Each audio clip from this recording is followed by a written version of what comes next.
The mess hall was alive with sound, the clatter of trays, the sharp hiss of the coffee machine, and the dull roar of morning chatter that always filled the naval base in San Diego. It was 0700 hours, and breakfast was in full swing. Young sailors in uniform lined up for eggs, toast, and coffee, their laughter echoing through the metal walls. It was another ordinary morning on base, or so it seemed. Then she walked in. A woman, mid-30s, fit but not flashy, entered the hall with quiet confidence. Her brown hair was neatly tied back, her uniform crisp, but there was nothing particularly striking about her at first glance. She wasn't the kind who demanded attention. No polished medals pinned to her chest, no air of superiority, just steady composure. Her name tag read Halle, R, but few cared to notice. Most of the room didn't even look up. Those who did exchanged brief glances, curiosity flickering only for a second. The naval base wasn't a place where many new faces went unnoticed, but something about her presence didn't scream for attention, and that, ironically, made her invisible. She carried a metal tray to the far corner of the room and sat down by herself. Her eyes scanned the hall, calm, observant, as if she were quietly measuring everyone in it. Around her, clusters of sailors bantered loudly. Conversations about upcoming drills, weekend passes, and late-night card games filled the air. At the table nearest to her, a group of younger sailors laughed over an inside joke. One of them, a tall man with an athletic build and the easy arrogance of someone who'd seen just enough to think he'd seen it all, noticed her sitting alone. "Who's that?" he asked, nodding toward her. His friend shrugged. "No idea, probably admin. She doesn't look like she belongs here." "Yeah," another chimed in. "She's sitting in the combat section. That's for active unit personnel, not paper pushers." They all laughed quietly, their voices low, but not low enough to escape her notice. Rebecca Halle, though they didn't know her name yet, continued to eat without reacting. She was used to whispers, used to judgment. In her world, perception was often shaped by the smallest details: posture, silence, even gender. She'd seen men underestimate her in training, in missions, in life. It had never ended well for them. Her eyes flicked up briefly, locking with the tall sailors. He looked away, uncomfortable under the weight of her gaze. There was no malice in her expression, only something unnervingly calm. She finished her coffee, the bitter taste grounding her in the familiar rhythm of Navy life. Across the hall, the commanding officer entered briefly, scanning the room before leaving again. His quick glance at Rebecca didn't go unnoticed. He nodded, subtle, almost imperceptible, then disappeared through the door. No one else caught it, but she did. It was a signal. She was expected to observe, not announce herself. Rebecca had arrived on base under low visibility for a reason. Officially, she was there as part of an internal evaluation team, reviewing training standards and unit readiness. Unofficially, she was there for something else, to gauge the base's culture, discipline, and leadership cohesion. It wasn't the first time she'd done it. She had spent over a decade in operations where observation could mean survival. Blending in was second nature to her. She preferred it that way. But the atmosphere in this particular mess hall told her a lot within minutes. Too much casual disrespect, too little awareness. She could see it in the way the younger sailors slouched in uniform, the dismissive jokes about superiors, and the careless way they treated others who didn't fit their assumptions. She'd seen this before: complacency. It was the kind of thing that broke units apart in combat. Still, she said nothing. Silence was her weapon, and she wielded it masterfully. From another table, Petty Officer Mason, a muscular man known across the base for his strength and occasional arrogance, leaned toward his group. "She doesn't talk much, huh?" he said, smirking. Probably one of those diversity recruits they're sending around lately. The group snickered. Mason's reputation gave his words weight.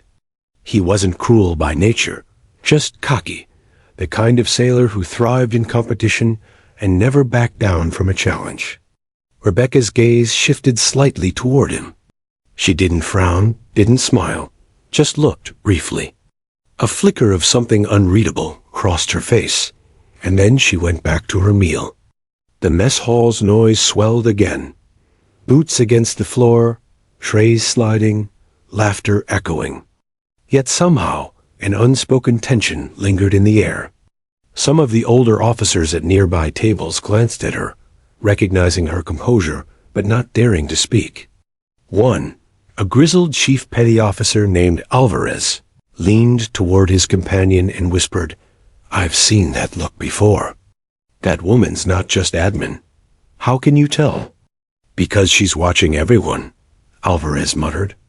"And no one that calm walks into a room full of testosterone unless she knows she can handle it." He was right. Rebecca had handled worse. Her career path had been one of constant resistance, barriers broken through sheer willpower. When she'd applied for the Navy's elite SEAL qualification, most thought she was crazy. Some laughed outright. The odds were brutal. The physical tests alone had broken seasoned operators, and the psychological endurance required was beyond anything the average human could comprehend. But Rebecca had endured it all. Hell Week, drown-proofing, cold exposure, and survival simulations. When she'd finally earned her SEAL trident, the room was silent, not from disbelief, but awe. Now, sitting quietly in a noisy mess hall years later, she wore that history not as a badge, but as armor no one could see. She finished her food, stood, and carried her tray to the return station. A young recruit accidentally bumped into her, nearly spilling a cup of hot coffee. "Oh, sorry, ma'am," he stammered. Rebecca smiled softly. "No harm done," she said. Her voice was calm, controlled, measured, but there was an unmistakable authority in it. The recruit nodded quickly and hurried off, sensing something he couldn't quite name. When she turned to leave, she passed by the same table of laughing sailors. Their conversation paused as she walked by. None dared to say anything this time. Her silence carried more weight than words ever could. Outside, the California sun burned bright over the naval yard. Rebecca adjusted her cap and walked toward the drill grounds, her boots crunching against the gravel. In the distance, sailors were assembling for the morning briefing. She spotted the commanding officer waiting near the training field, clipboard in hand. He gave her another nod as she approached. "You saw what you needed?" he asked quietly. "Enough," she replied. He exhaled, glancing toward the mess hall. "They don't know who you are." "They're not supposed to," she said. "Not yet." The officer smirked. "Well, they're in for a surprise when the drill starts." Rebecca's lips curved into a faint smile. "They usually are." And with that, she walked away. The quiet stranger no one understood, yet the one who would soon teach them all what real strength looked like. Tomorrow, the same sailors who ignored her would meet her again, but not in the mess hall. On the field, in combat gear. And for the first time, they'd see who Rebecca Hawley truly was, a Navy SEAL whose silence spoke louder than their bravado ever could. The morning air outside the mess hall carried the smell of salt and oil, the two scents that defined life at Naval Base Coronado. The Pacific breeze rolled through the training grounds, rustling the flags near the obstacle course. It was going to be another hot day, and the sailors grumbled as they formed up for the daily readiness check. Rebecca Hawley stood to the side, clipboard in hand, blending in with the group of visiting officers. She wasn't here to give orders, not yet, only to observe. Her mission was simple: assess the unit's cohesion, morale, and discipline. What she'd seen in the mess hall already told her plenty, but now she needed to see them under stress. Across the field, the same group of young sailors she'd seen earlier were gearing up for drills. Mason, the tall, muscular petty officer who had mocked her earlier, was at the center of it all, laughing loudly as he tightened his boots. His voice carried easily, too easily. "Did you see that woman earlier?" he asked, smirking as he strapped his gloves. "Sitting there, like she owned the place. Probably from admin. Probably hasn't seen a real deployment in her life." "Yeah," one of his buddies said. "She looked like she couldn't even lift a rifle." Their laughter echoed off the concrete walls, light but edged with arrogance. They didn't mean harm, not really. It was the kind of casual superiority that thrived in tight male units, the sort that dismissed outsiders, especially ones who didn't fit their mold. Rebecca stood far enough away not to be noticed, but she heard every word. Her expression didn't change. Years in special operations had taught her one invaluable lesson. People reveal themselves most clearly when they think no one is watching. To them, she was invisible. To her, they were already an open book. She made a few notes on her clipboard, not about their words, but their demeanor. How they treated one another. How they laughed off authority. It was data, not insult. But deep down, a quiet spark of disappointment flickered. These were good sailors, strong men, and yet their smallness showed in how easily they underestimated someone they didn't understand. Lieutenant Commander Hall, the commanding officer, called out from behind her. Rebecca turned and gave a sharp salute. "Sir." "At ease," he said, lowering his voice. "The morning readiness drill starts in 20.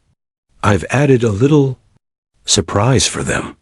She raised an eyebrow. "Oh?" He smirked. "Let's just say we'll see how they handle unexpected orders." Rebecca nodded once. "Good. That's when you really see who's leading and who's pretending." The officer smiled knowingly.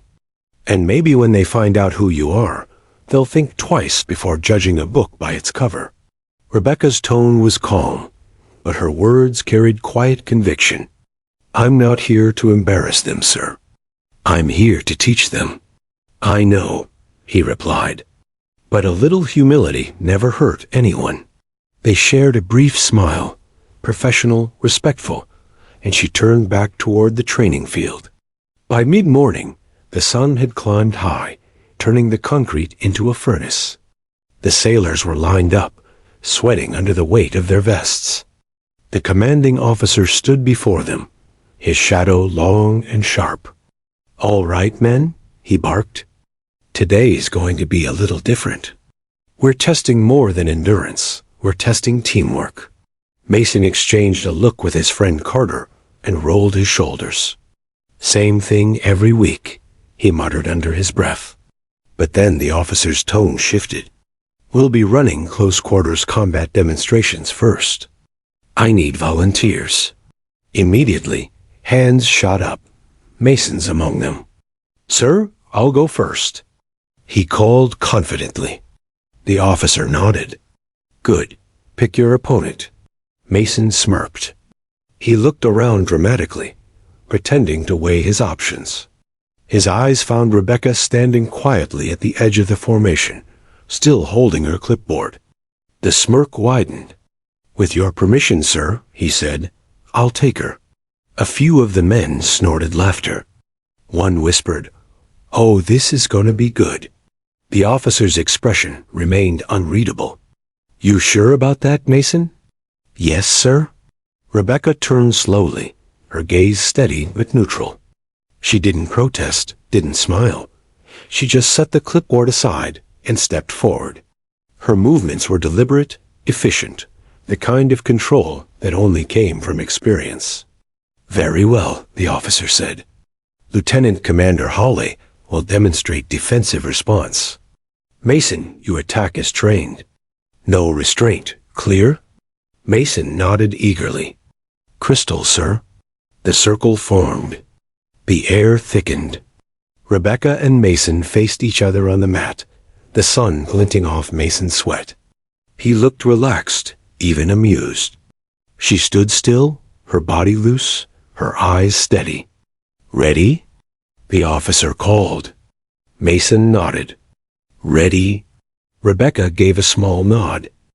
"Begin." Mason lunged, fast, strong, confident. His arm shot out in a textbook grab, aiming to pin her shoulder. But before his fingers even closed, she pivoted. A blur of motion. One step, a twist, a shift of balance, and Mason was suddenly airborne. The thud as he hit the mat reverberated across the field. Gasps, then silence. Mason blinked, dazed, his breath caught in his throat. Rebecca crouched beside him, calm and composed. "Overextension," she said softly. "Don't lean into a strike unless you can control your balance."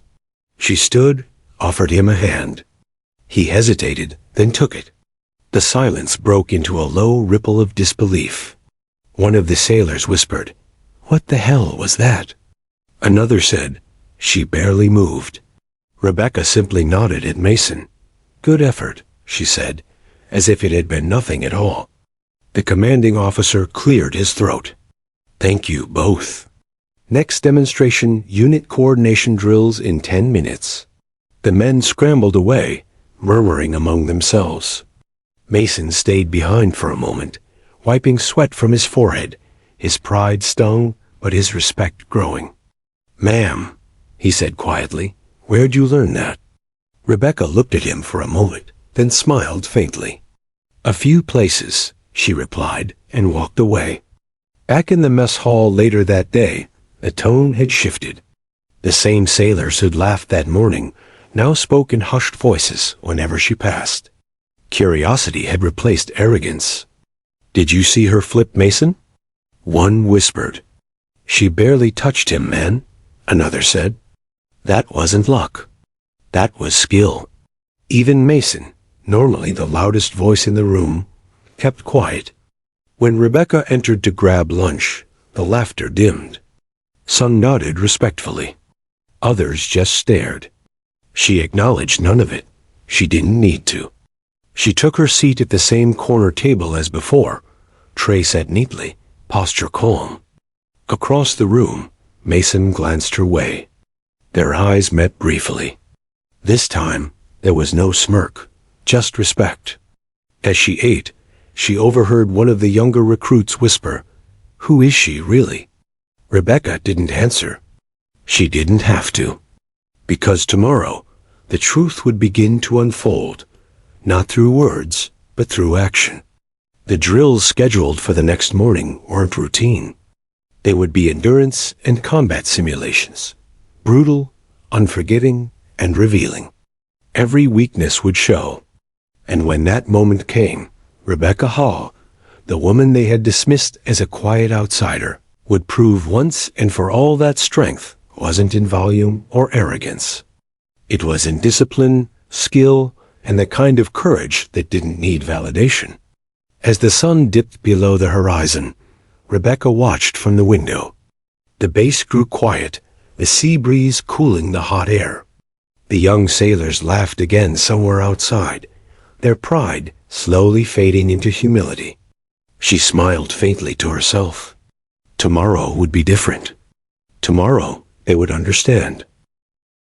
The next morning dawned with the kind of gray sky that promised rain, but never delivered it. The base was quiet except for the echo of boots and the rhythmic hum of early drills. For most sailors, it was just another day, another repetition of discipline and order. But for Rebecca Hawley, it was the beginning of something else entirely. She had been up before dawn, running laps around the outer training field as she always did, blending in with a handful of early risers. Her pace was controlled, measured, every stride precise. Years of conditioning had carved her into something unshakable, a product of discipline more than strength. As she finished her final lap, she saw the commanding officer waiting near the main gate, a clipboard tucked under his arm. He gave her a short nod. "Morning, Lieutenant Commander," "Morning, sir," she replied, her voice steady. "Today's the day," he said with a knowing smile. "The readiness drill starts at 0900. I've made sure your presence will come as a surprise." Rebecca returned the faintest hint of a smile. "You're sure they're ready for this?" "That's what we're about to find out." They walked together toward the main training yard, passing rows of recruits stretching and checking their gear. None of them knew who she was. To them, she was still the quiet stranger, a woman with a clipboard and a calm demeanor. And that was exactly how she wanted it. By 0900, the entire unit had assembled on the field. The air buzzed with anticipation, the kind that always came before a surprise inspection. The commanding officer stood in front, his voice carrying across the yard. "Listen up. This isn't your regular drill. Today, we're simulating a sudden deployment. No preparation, no warning. You'll be tested on response time, coordination, and endurance. Everything you do from this moment will be evaluated." A low murmur spread among the sailors. Mason, standing front and center, exchanged a grin with his buddy Carter. "Probably another staged exercise," he whispered. "We've done this 100 times." The officer continued, "You'll be divided into 3 groups. Each will face a different scenario. At the end of the exercise, you'll regroup for a team evaluation." Rebecca stood at the edge of the field, arms crossed, observing. She could already sense who would take charge and who would crumble under pressure. Mason looked confident, almost too confident. Carter followed his lead, as always. The younger recruits fidgeted nervously.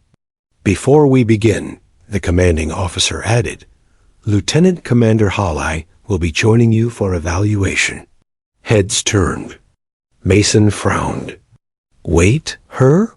he muttered under his breath. Rebecca stepped forward. She didn't smile, didn't nod, just met their gazes calmly. "I'll be observing performance firsthand," she said. "Don't hold back." Her tone carried quiet authority, and though few understood why, it made several straighten their posture instinctively. The drill began with the sound of a whistle. Each group was handed their assignment envelopes. Rebecca joined Mason's team, a coincidence that was not a coincidence at all.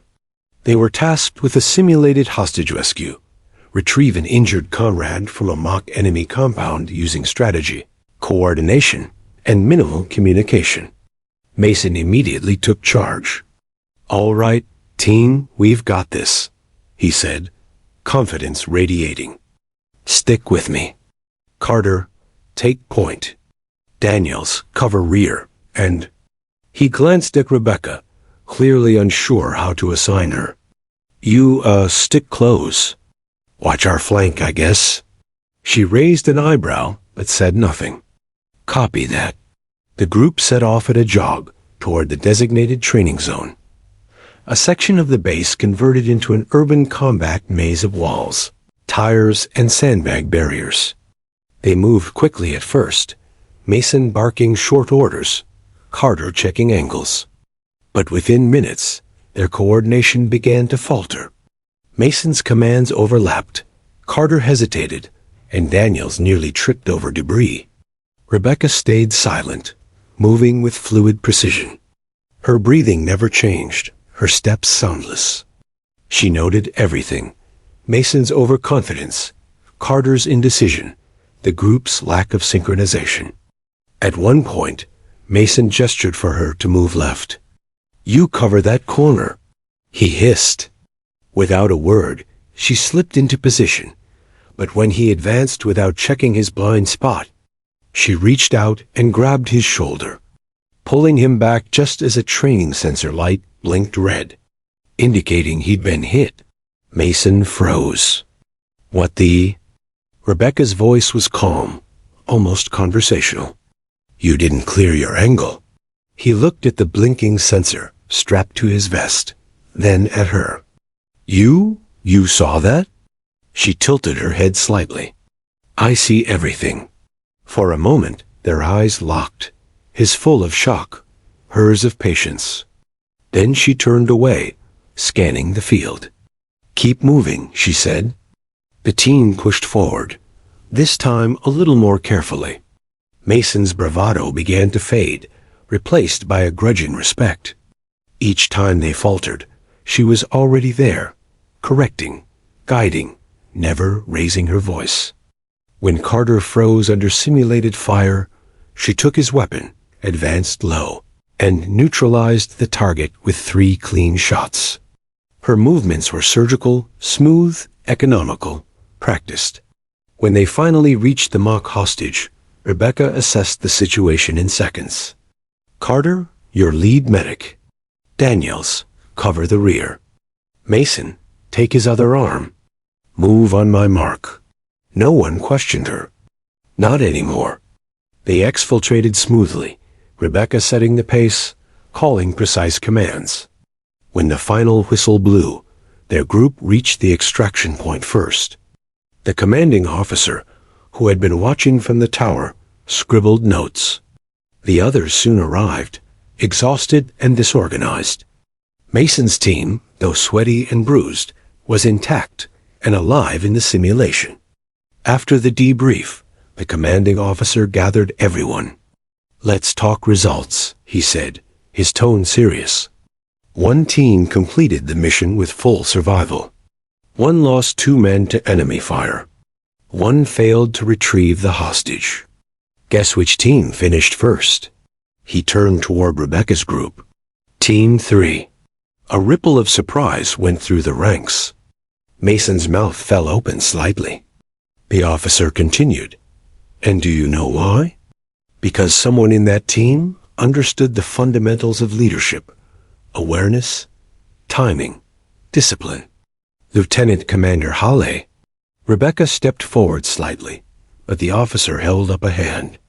"Before you all ask, yes, she's a lieutenant commander. And yes, she's here for more than observation." Whispers exploded through the ranks. Mason looked at her again, his mind racing. "Lieutenant Commander?" he whispered. Rebecca didn't answer. She stood calmly, her hands behind her back, gaze steady. The officer went on. "She's one of our elite, one of the few to complete the Navy SEAL qualification. And she's been watching you." The words hit the sailors like a shockwave. Silence fell. The laughter, the whispers, the dismissive smirks from days before, all of it evaporated. Rebecca finally spoke. "Out there, respect isn't given by rank, gender, or words. It's earned in silence, through action. Some of you did well today. Others have room to grow. But remember, arrogance gets people killed. Awareness saves lives." No one dared speak. She turned to Mason, not unkindly. "Good instincts. Work on your awareness." He nodded, shame and respect warring in his expression. "Yes, ma'am." The commanding officer dismissed the group, and as the sailors dispersed, quiet murmurs filled the air, not gossip this time, but awe. Rebecca retrieved her clipboard, scribbling a final note. Potential strong team. Needs humility. Good recovery under stress. As she walked away from the field, the wind picked up, carrying the faint crash of waves from the nearby shore. She glanced up at the sky, the clouds beginning to break apart. Tomorrow, they'd face something even harder, the endurance gauntlet. And by the end of it, the entire base would know exactly who Rebecca Halle was. She wasn't just there to observe anymore. She was there to change them. The next morning came heavy with humidity and tension. The mess hall was unusually quiet, not from the usual chatter or clatter of trays, but from the unease that followed the revelation of the previous day. Where sailors once laughed and dismissed Rebecca Halle as a bystander, now they watched her with an odd mixture of curiosity and guilt. She felt their stares, but ignored them, eating her simple breakfast of oatmeal and black coffee in silence. She'd endured worse things than awkward silence, much worse. From the far end of the room, Mason hesitated before approaching her table.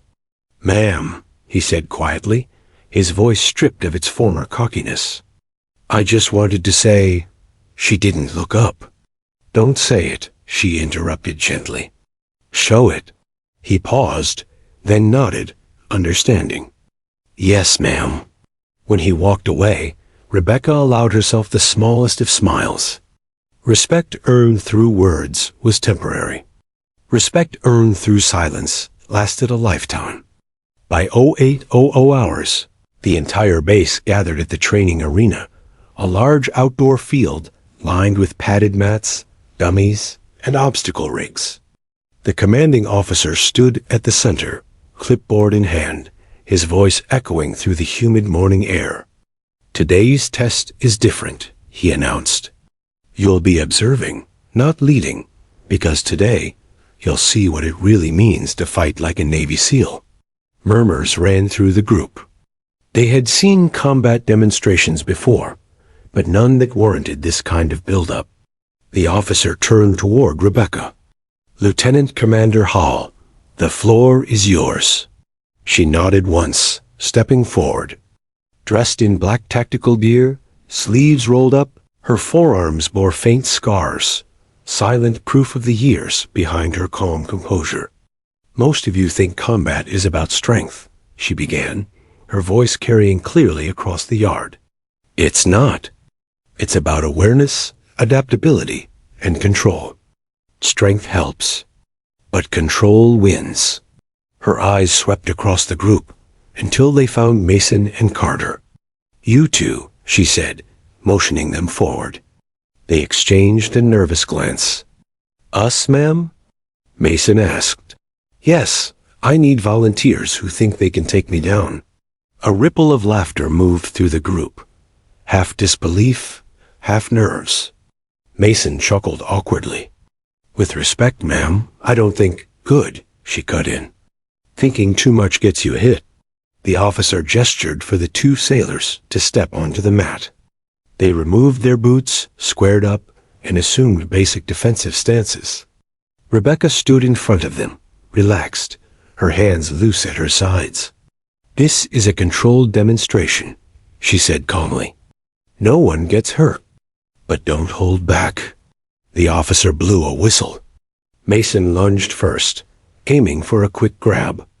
Before his hand could reach her shoulder, Rebecca pivoted left, using his own momentum to spin him off balance. Her leg hooked behind his, and in one smooth motion, he was on the ground, not hard, but decisively. The group gasped. Carter hesitated, then rushed her from behind. Without even turning, she sidestepped, caught his wrist, and twisted it until he dropped to one knee with a surprised grunt. She released him immediately. "You hesitated," she said evenly. "Hesitation gets you caught." She straightened, glancing toward the others. "Combat is about reading the room, anticipation, control." Mason got up, rubbing his shoulder, embarrassed but determined. "Permission to try again, ma'am?" Rebecca nodded. Permission granted. This time, he feinted right, testing her reflexes. She moved subtly, a shift of balance, a flick of her wrist. Then, in a blur of motion, she caught his arm, ducked low, and flipped him again, this time faster. When he landed, the group went completely silent. Even the commanding officer smiled faintly. Rebecca helped Mason to his feet. "Better," she said quietly. "But don't fight the person. Fight the pattern." He nodded, catching his breath. How do you even see it that fast?" She tilted her head slightly. "Years of getting it wrong first." Laughter broke out, genuine this time, and the tension in the air began to ease. The demonstration continued. Rebecca called up more sailors, one after another, men and women who had once dismissed her or avoided her gaze. Each one tried, and each one failed to land a clean strike. Yet she never humiliated them. Every takedown was clean, precise, and followed by a lesson. By the time she was done, sweat glistened on her brow, but her breathing was steady. She stood before them, voice steady but commanding. Every move you make in combat is a decision. Every decision has a consequence. You can't control what the enemy does, but you can control yourself. And that's what separates a survivor from a statistic. Her words hit deeper than any drill or lecture could. Even the most hardened sailors felt the weight of her experience. As the group dispersed for a short break, the commanding officer approached her. "Impressive, Halle. You've got their attention." "I don't want their attention," she replied. "I want their trust." He nodded, understanding. "You'll have it soon enough. Tomorrow's endurance gauntlet will seal that." She looked toward the horizon where the sea met the sky, the line blurred in the haze of late morning. "The sea's always honest," she murmured. "It reveals what people really are." Later that evening, as the sun bled into the ocean, Rebecca walked along the dock alone. The waves lapped softly against the wooden posts, the air thick with salt. She thought back to her first years in the SEALs, the skepticism, the jokes, the disbelief. She'd earned every ounce of respect with bruises and silence. She still remembered her instructor's words during training. "They'll never believe you belong here until you prove it without saying a word." She smiled faintly. Guess some lessons never change. Behind her, Mason's voice broke the silence. "Ma'am?" She turned slightly. He stood a few feet away, hands clasped behind his back. "Just wanted to thank you," he said quietly, "for not embarrassing me too bad today." Rebecca chuckled softly. "You embarrassed yourself just fine, sailor." He grinned sheepishly. "Fair, but seriously. I didn't know you were one of them." "A SEAL, I mean." "Few do," she replied. "And that's how it should be. You don't need people to know who you are to do your job right. You just need to be who you are, even when no one's watching." He nodded thoughtfully. "Tomorrow, the endurance gauntlet. Any advice?" She looked out at the ocean again. "Don't fight it. Flow with it. The water's stronger than all of us, but it respects those who respect it back." Mason smiled faintly, saluted, and left her in silence. Rebecca stayed there a moment longer, letting the cool wind wash over her. Tomorrow would test every ounce of their endurance, physical, mental, emotional. And when it was over, she knew the last traces of doubt about her would finally disappear. For now, she just watched the fading sun and whispered, almost to herself, "Let's see if they're ready." The sound of the bugle ripped through the dawn like thunder. It was 0500 hours, and the base was already awake. Sailors stumbled out of their bunks, groggy-eyed and half-dressed, only to be met by the sharp voice of the commanding officer. "Everyone on the training field in 10 minutes. Full gear, no excuses." The announcement sent a ripple of confusion through the barracks. 10 minutes wasn't enough time to prepare for anything serious. But this wasn't a normal drill. This was the endurance gauntlet, the test that separated the strong from the broken. Rebecca Halle stood at the edge of the training field, calm as ever, watching the soldiers gather. She wore no expression, no visible emotion, only focus. To her, this wasn't about punishing them. It was about showing them the truth, what real endurance looked like. The commanding officer gave her a nod. "All yours, Halle." Rebecca stepped forward. Her voice was calm but commanding, the kind that didn't need to shout to be heard. "Today," she began, "you're going to face yourselves. The gauntlet isn't about who's fastest or strongest. It's about who refuses to quit." She paused, scanning their faces. Some were still skeptical, others nervous. Mason stood near the front, jaw set. He'd been practicing since yesterday, desperate to prove himself.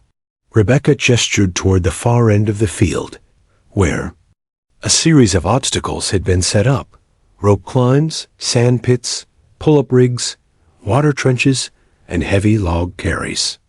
You'll move as one unit. No one finishes until everyone finishes. If one of you falls behind, the whole group pays the price. A murmur rippled through the crowd. Someone muttered, "She's kidding, right?"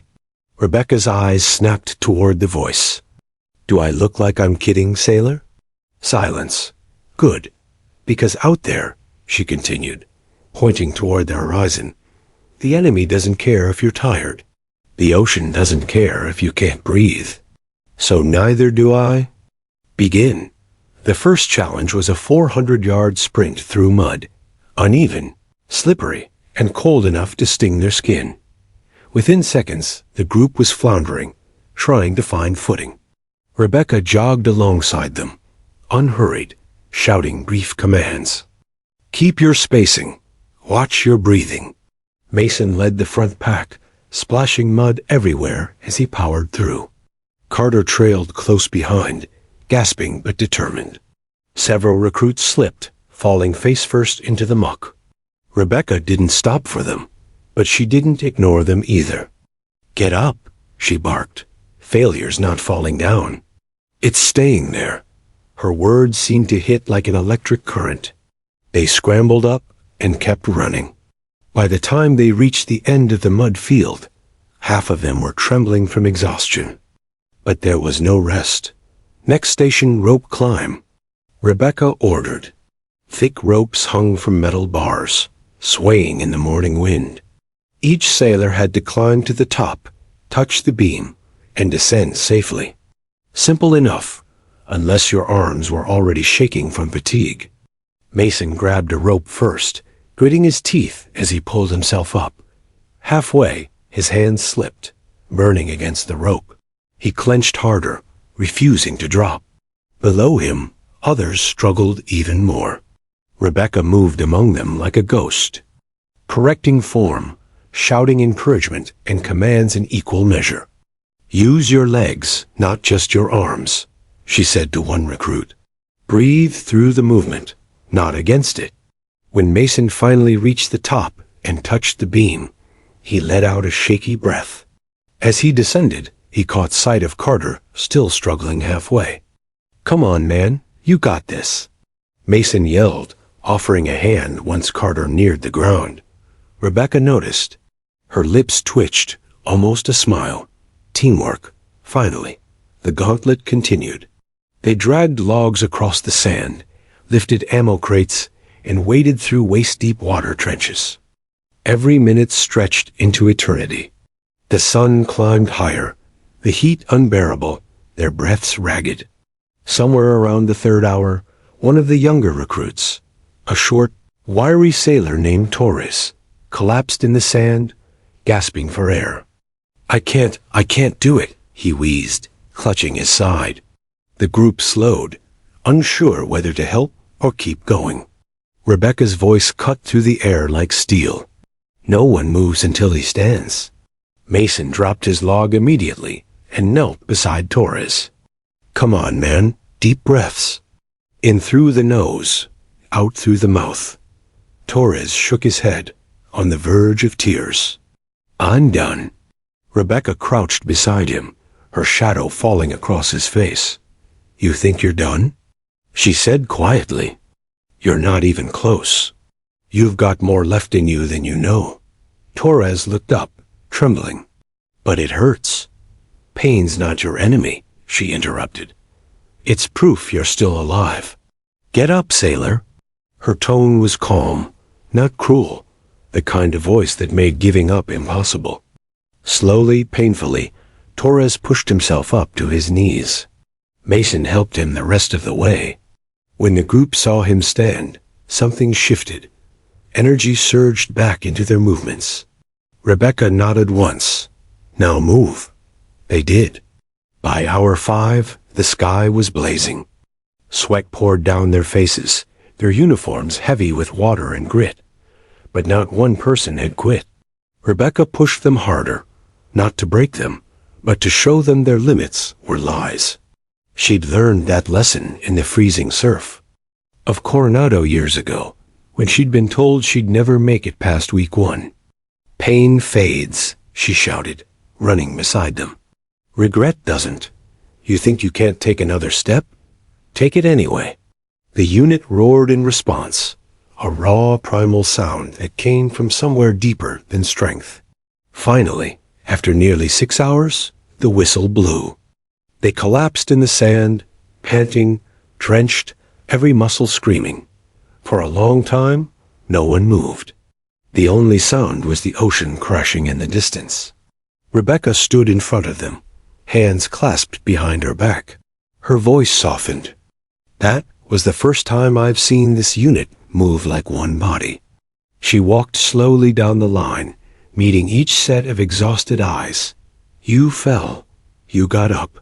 You helped each other. That's what a team does. That's what survival looks like. Mason looked up at her. Dirt streaked across his face. Ma'am, was that the hardest one? He asked between breaths. Rebecca smirked. Not even close. Laughter broke out, tired but genuine. The commanding officer, watching from the sidelines, approached and clapped her on the shoulder. You just turned this base into a family, he said quietly. Rebecca gave a slight nod. Families don't quit. That evening, as the sun set behind the waves, the sailors gathered by the shoreline, silent but proud. No one talked about rankings or times. They just sat together, bruised, blistered, and bonded. Rebecca stood apart, arms folded, watching them with quiet satisfaction. Mason walked up beside her. You were right, he said softly. It's not about strength. No, she replied. It's about heart. He nodded. Feels like you broke us to build us. She smiled faintly. Exactly. As darkness settled over the water, Rebecca looked out toward the endless horizon. The gauntlet had done more than test them. It had prepared them. What came next would test not just their endurance, but their loyalty. The night after the endurance gauntlet was eerily quiet. The base, usually alive with laughter and late-night chatter, had gone still. The sailors were too exhausted to speak, too drained to move. Even the ocean seemed to rest, its waves gentle and slow. Rebecca Hawley stood on the balcony of the operations building, a cup of black coffee in her hand. Her eyes scanned the dark horizon. The stars hung low over the water, mirrored faintly by the glimmering waves. To anyone else, it looked peaceful. But she'd learned long ago that peace was often just the silence before chaos. Her radio crackled. Commander Hawley, we've got a situation. Unidentified distress signal, 5 nautical miles out. She straightened instantly. What kind of distress? Fishing vessel, unresponsive for over 10 minutes. Local Coast Guard can't reach them. You're the closest unit. Rebecca's expression didn't change, but her pulse quickened. Training drills were one thing, real emergencies were another. Wake the team, she ordered. We deploy in 15. 15 minutes later, the base was a flurry of motion. The same sailors who'd been half dead from exhaustion a few hours earlier were now suiting up, strapping on vests, checking radios, and loading gear. Mason arrived first, pulling on his boots. Ma'am, we're ready? Orders? Rebecca's tone was sharp and efficient. This isn't a drill. A distress beacon went off offshore. No response. Could be engine failure or something worse. We're treating it as a live rescue. Torres, still sore from the gauntlet, swallowed hard. We're going out there? After midnight? Rebecca gave a small nod. The sea doesn't wait for daylight, sailor. They boarded the rescue craft, the engine roaring to life as it cut through the dark waves. The night air was thick with salt and tension. Rebecca stood at the bow, eyes fixed ahead, the wind whipping through her hair. Sonar contact in range, the pilot called out. No movement on radar. It's dead still. Rebecca grabbed her headset. All right, listen up. We go in 2 teams. Team 1, Mason, Carter, and Torres. Approach from starboard. Check for survivors. Team 2, with me, portside, assess structural integrity and power. Yes, ma'am. They replied in unison. As the vessel came into view, it loomed like a ghost ship, half submerged, its lights flickering weakly. The name Silver Dawn was barely visible on its side. Rebecca's gut clenched. Something about it didn't feel right. No smoke, no sound, no movement. Just silence. Engines to idle, she ordered quietly. Secure the line. The rescue team attached grappling hooks and climbed aboard. The deck creaked under their weight. The smell of oil and seawater filled the air. Mason swept his flashlight across the surface. No signs of life, ma'am, he whispered. Keep searching, Rebecca said. No assumptions. They split up, moving cautiously through the narrow passageways.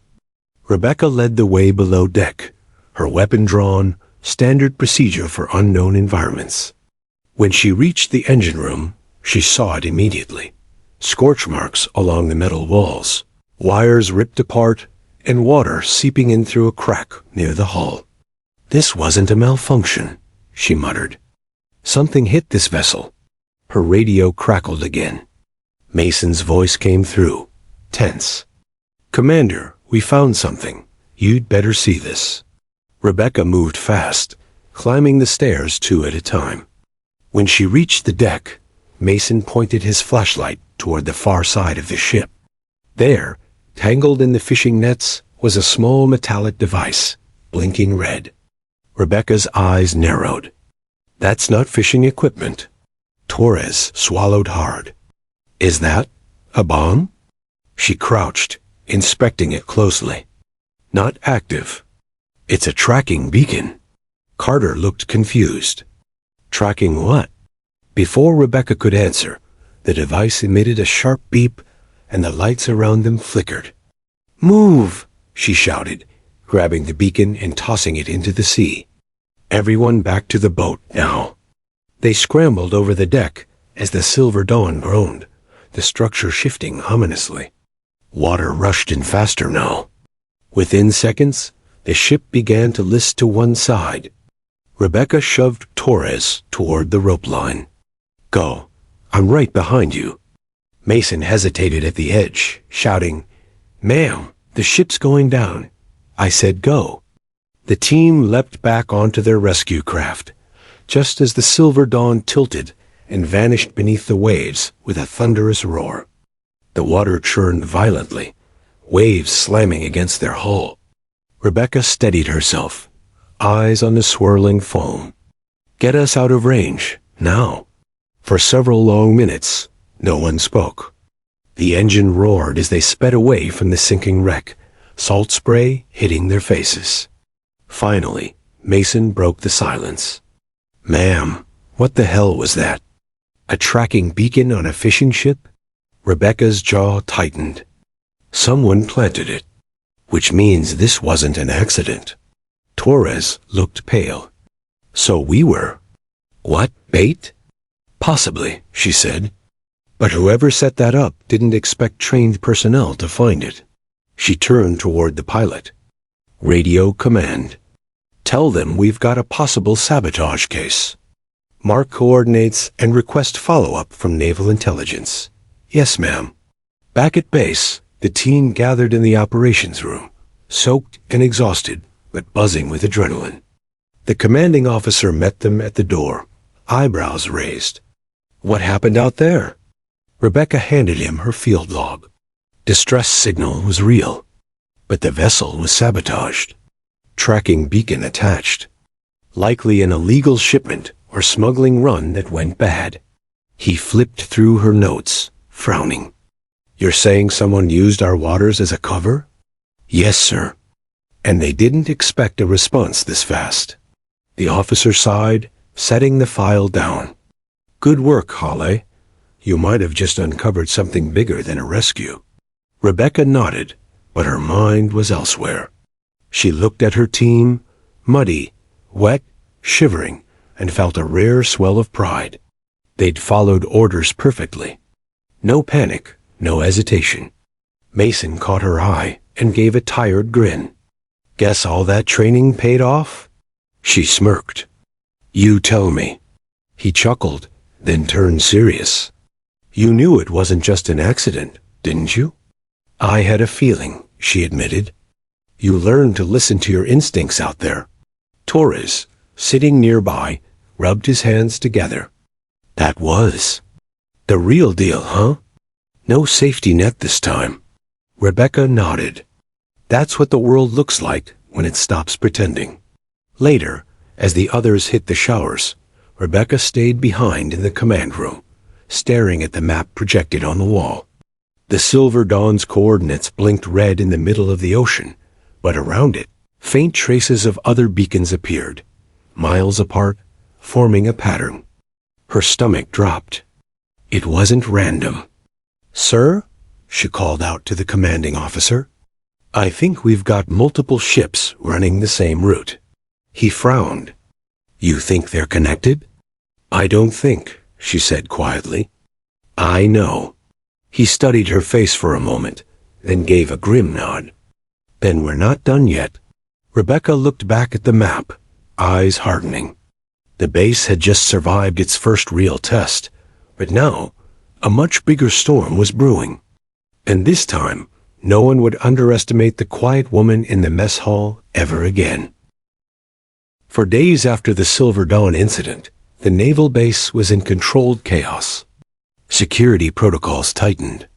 Every incoming and outgoing ship was rechecked, every cargo manifest verified, every sailor questioned. Yet despite the bustle of official procedures, there was an undercurrent of unease, as if the ocean itself was keeping secrets.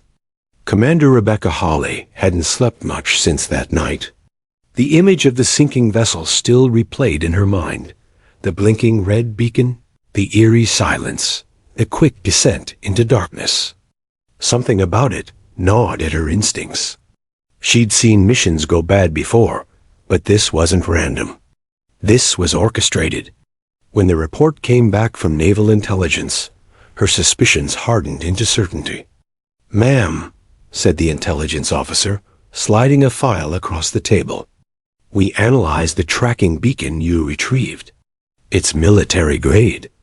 Encryption pattern matches a design used by foreign contractors, not civilians. Rebecca flipped through the pages, scanning the coordinates. And the pattern? The officer hesitated. 3 other beacons transmitted identical signals in the last 30 days. All within use waters. Her eyes darkened. So the Silver Dawn wasn't the first. No, ma'am. And likely not the last. Rebecca stepped out into the crisp morning air, file in hand. Mason caught up to her on the dock, his sleeves rolled up, eyes red from lack of sleep. Another long night? He asked. Longer than you know, she replied. We've got a pattern, 4 ships, all connected, all sabotaged in similar ways. Someone's running operations under our radar. Mason frowned. Smuggling? Maybe. Or surveillance. Or something worse. She paused, scanning the horizon. Commands authorizing a covert investigation. Small team. No public trail. We move quietly. He raised an eyebrow. And by small team, I assume you mean you, Torres, and Carter, she finished. You've already been exposed to the first sight. You know what we're dealing with. Mason smirked faintly. So we're the lucky ones. Rebecca's lips curved in a half-smile. If that's what you want to call it. That night, under the guise of routine training, the 4-person team assembled in the hangar. The plan was simple, on paper, at least. They'd intercept a cargo freighter suspected of carrying illicit technology. The beacon patterns suggested it would pass through their sector at 0200 hours. Rebecca stood over the digital map projected on the wall.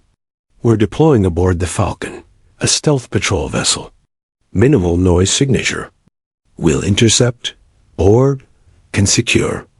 No gunfire unless absolutely necessary. Torres shifted uneasily. And if it's not a smuggling ship? Rebecca's gaze was steady. Then we adapt. Mason looked at her, then the others. You all heard the commander. Pack light, stay sharp, and don't get clever. We follow her lead. There was something different about Mason now, a respect that hadn't been there before. He no longer saw Rebecca as the quiet woman in the mess hall, but as the seasoned SEAL she truly was. The sea was rough that night, the moon half hidden behind clouds. The Falcon sliced through the waves in silence, its radar masked, its engines tuned for stealth. Inside, the air was tense. No chatter, no jokes, just the rhythmic hum of the ship. Rebecca stood at the helm, eyes fixed on the radar display. A faint blip appeared at the edge of the grid. There it is, she said softly. Target in range. Mason adjusted the optics. Visual confirmed. Cargo freighter, Pacific Star. Lights out, no radio transmission. Bring us alongside, 200 meters off port, she ordered. No floodlights. The crew obeyed, the ship maneuvering silently into position. Rebecca checked her watch. Team 1, Mason and Carter, approach port side. Disable main comms. Team 2, Torres and me, take the starboard and check for unauthorized tech. We move in 5. They nodded. As the clock hit 0200, the teams launched. The boarding was swift and silent. Grappling lines, muffled boots, coordinated hand signals, everything done with surgical precision. Rebecca climbed the ladder and landed on the Pacific Star's deck, scanning for movement. The air smelled of diesel and salt. Everything was too still. Clear, Torres whispered. Rebecca motioned forward, leading the way toward the main cabin. She tried the handle locked. A quick motion with her multi-tool, and the door clicked open. Inside, the cabin was dimly lit. Charts covered the walls, and several computer terminals flickered with encrypted data. Rebecca moved closer, frowning at the unfamiliar code scrolling across the screen. Torres hovered behind her. That's not shipping data, is it? No, she said quietly. It's telemetry. Satellite relay signatures. Her heart sank. They're mapping naval routes. Just then, a floorboard creaked. Rebecca spun around, weapon raised. Out of the shadows stepped a man, lean, mid-40s, hands up. His uniform bore no insignia. Don't shoot, he said in a calm, accented voice. You're not supposed to be here. Rebecca kept her gun steady. Neither are you. Identify yourself. He smiled faintly. Let's just say, I'm a contractor, collecting data for people who pay well. Torres hissed. He's a spy. Before Rebecca could question him further, the ship's alarm blared. Mason's voice burst over the comm. Commander, we've been made. Multiple hostiles approaching in speedboats. Rebecca cursed under her breath. Secure him. Torres moved to restrain the man, but he smirked and dropped a small metal sphere. Flashbang! Rebecca shouted. The world exploded in white light and ringing noise. When her vision cleared, the man was gone. Chaos erupted.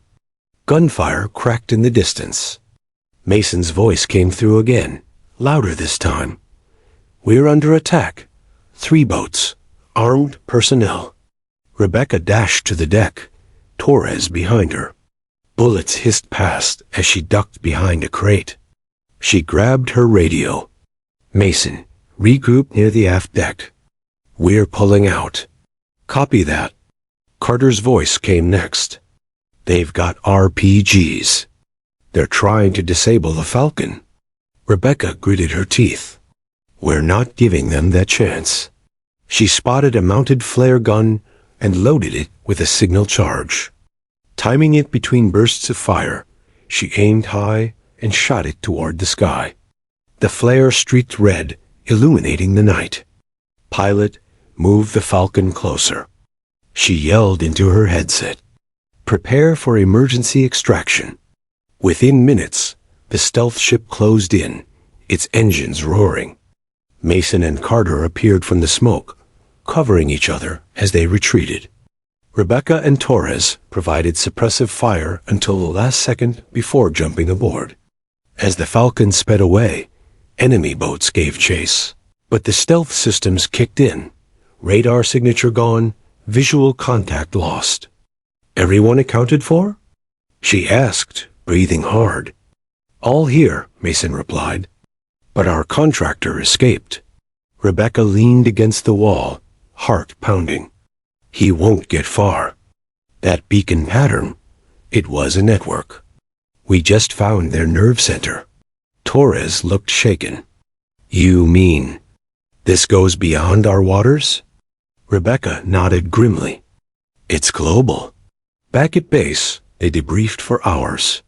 Command reviewed their body cam footage, the data drives, the intercepted signals. What Rebecca had discovered sent shockwaves up the chain of command. A covert espionage operation disguised as commercial shipping, using American waters as a data harvesting corridor. When the debrief ended, the Admiral approached her privately. "You did well, Commander," he said, his voice low. "Your instincts saved lives and exposed something we didn't even know existed." Rebecca met his gaze. "It's not over, sir. Whoever's behind this won't stop now." He nodded slowly. "Which is why I'm authorizing a continuation of your command. Covert Operations Clearance. You'll lead the next phase." She took a deep breath. "Understood, sir." As he walked away, Rebecca glanced back at her team. They were exhausted, bruised, and covered in salt water, but alive. Mason gave her a small salute. "So what now, Commander?" Rebecca looked toward the horizon, the first light of dawn breaking over the ocean. "Now," she said, "we finish what we started." The briefing room was tense. Every map on the wall, every satellite image on the screens, and every coordinate plotted represented a part of the covert operation Rebecca Hawley had uncovered. Weeks of surveillance, decoding, and small-scale interventions had led them here. And now, at last, the final mission loomed. Rebecca stood at the head of the table. Her team, Mason, Carter, and Torres, sat silently, exhausted from the last missions, yet visibly alert. Each had changed. No longer were they nervous, inexperienced sailors.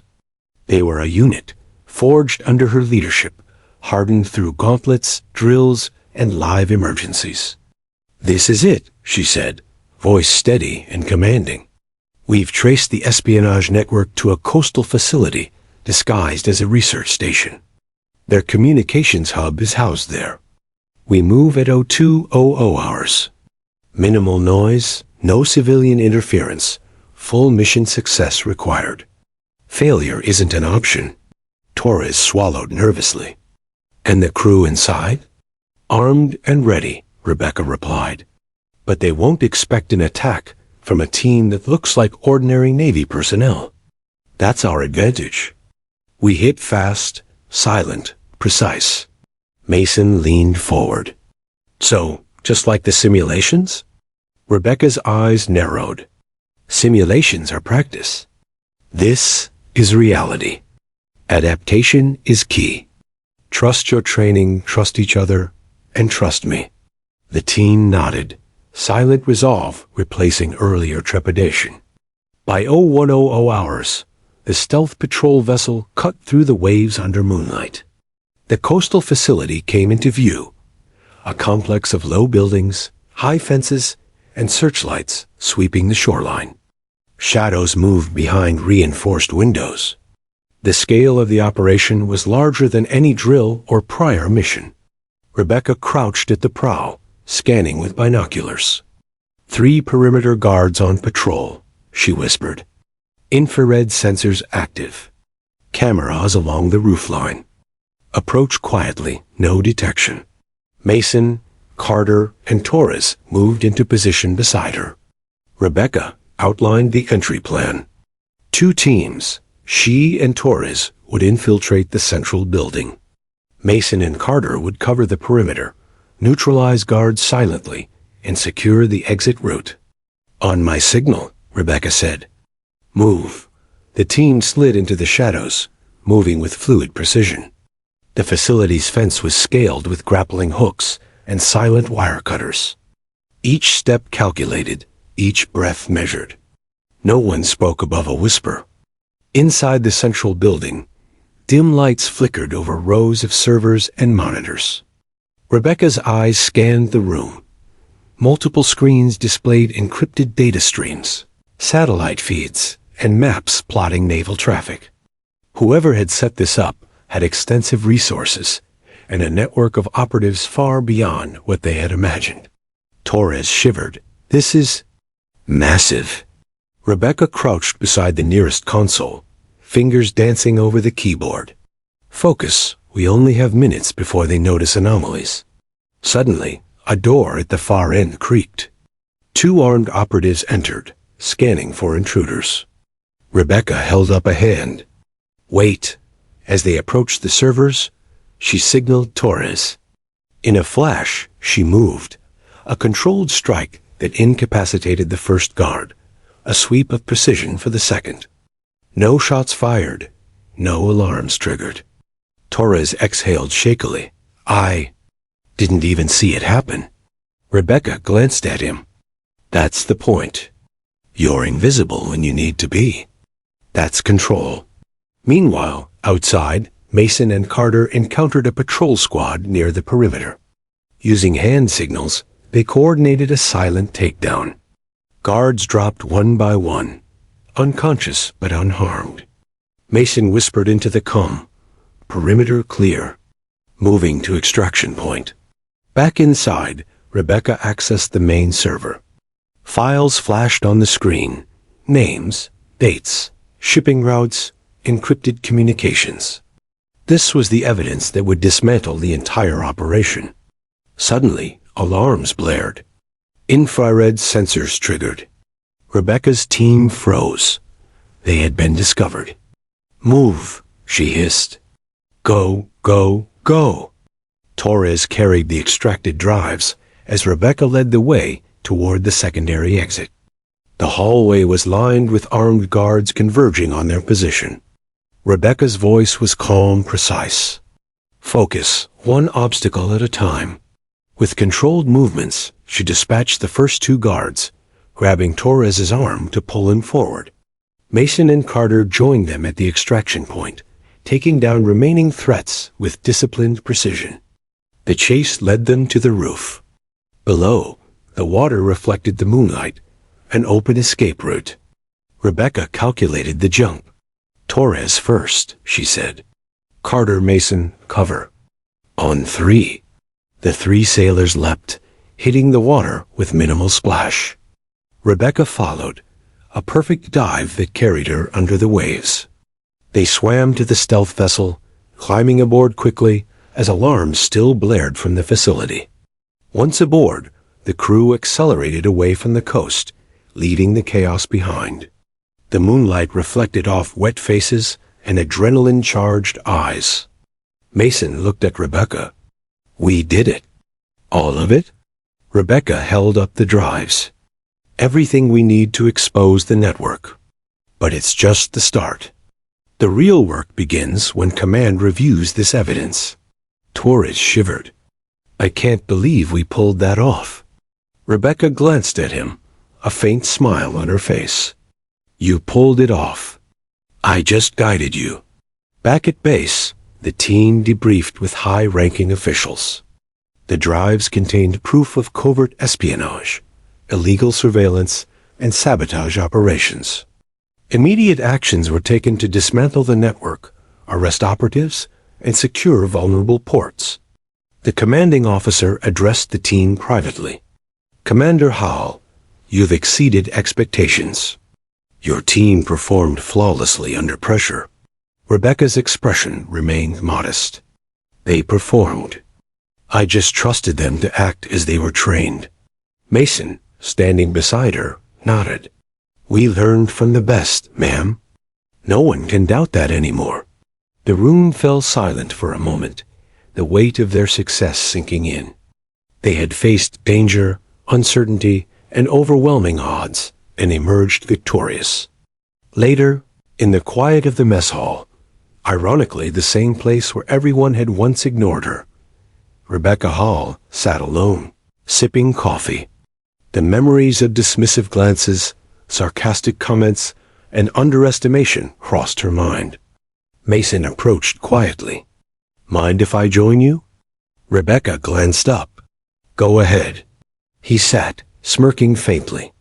"Funny how things change. Respect isn't given," she said quietly. "It's earned." Mason chuckled. "Guess you proved that." "Yes," she said softly, looking down at her cup. "I did, but the job's never really done. There's always another mission, another threat.